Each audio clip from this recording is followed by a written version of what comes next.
দর্শক, চাঁদপুরের ত্রিমোহনা নদীর পাড়ে এসে একটি সুন্দরী মেয়ের সাথে দেখা, আর সেই সুন্দরী মেয়েটির নাম হচ্ছে শুভেচ্ছা। শুভেচ্ছা, আমি জানি তুমি আজকে ত্রিমোহনা নদীর পাড়ে আসছো, তোমার মনটা অনেক ভালো। হ্যাঁ, আসলে এই ত্রিমোহনা নদীর পাড়ে শুভেচ্ছাকে আমরা তিন ভাগে ভাগ করব। একটা হচ্ছে পদ্মা, আরেকটা মেঘনা, আরেকটা হচ্ছে ডাকাতিয়া নদী। এই তিন ভাগে আমরা ভাগ করব।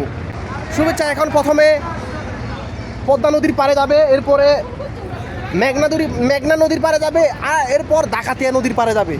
সে এখন একা একা এখন মোহনা হয়ে যাবে।